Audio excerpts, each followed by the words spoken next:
Today, we are excited to share an incredible story with you. The story of how penicillin, the first antibiotic, was discovered. This is the tale of an unexpected breakthrough that forever changed the world. Get ready for the accidental miracle. How penicillin transformed medicine. Let me take you back to a moment that changed the course of history.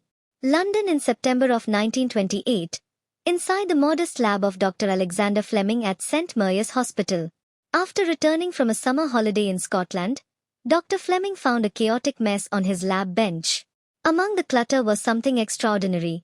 A Petri dish with a mold contaminating it. Most of us would have just thrown it away, but not Dr. Fleming. Instead, he peered closely, and that small act of curiosity led to the discovery of penicillin, the world's first antibiotic.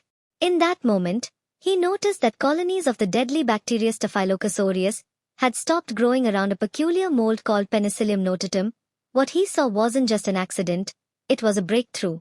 The mold was killing the bacteria. This discovery sparked the idea that this mold might hold the key to curing some of the world's deadliest infectious diseases.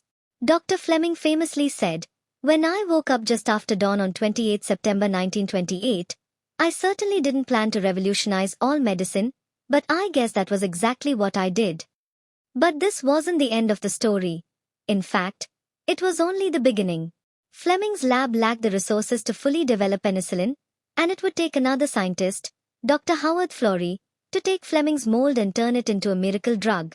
Florey, a brilliant pathologist from Oxford University, teamed up with Dr. Ernst Chain, a German biochemist, to crack the scientific puzzle of isolating and purifying penicillin. Their work was grueling, and they faced many challenges, but they didn't give up. In 1940, the team tested penicillin on mice infected with deadly bacteria. Half of the mice survived after receiving penicillin injections, while the untreated ones succumbed to the infection. This was the first clear sign that penicillin could be a lifesaver. However, there was one big problem: producing enough of the antibiotic. The team needed vats and vats of mold just to treat a single human case. Their first test on a human was Albert Alexander, a police constable who had developed a life-threatening infection after a gardening accident. While penicillin initially worked its magic and Albert began to recover, they ran out of the antibiotic before they could fully cure him. The dream was still alive, but the world needed more penicillin.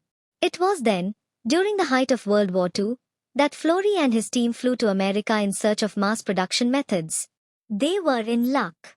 In a stroke of serendipity, a lab assistant named Mary Hunt found a moldy cantaloupe at the market that harbored Penicillium chrysogeum, a mold that produced 200 times more penicillin than the original species. With that discovery, the race was on. Soon, penicillin was being produced by the billions of units. By 1942, Ann Miller became the first civilian patient successfully treated with penicillin after she had developed blood poisoning from a miscarriage. The drug quickly became known as a miracle cure, saving countless soldiers' lives during World War II. Before penicillin, infections were often a death sentence, but now, a simple injection could turn the tide. By the end of the war, penicillin was being produced on a massive scale, transforming medicine forever.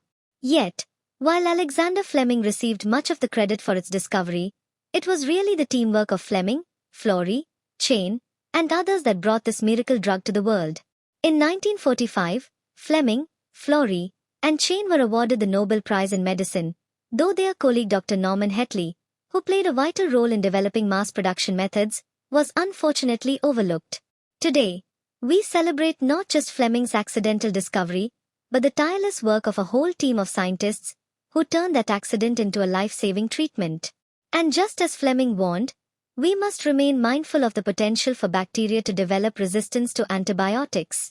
But as we reflect on the incredible journey of penicillin, let's remember the impact that curiosity, persistence, and collaboration can have on the world. Subscribe to Simply Micromed. If you're curious about medical microbiology, infectious diseases, and unraveling the mysteries of tiny organisms, hit that subscribe button.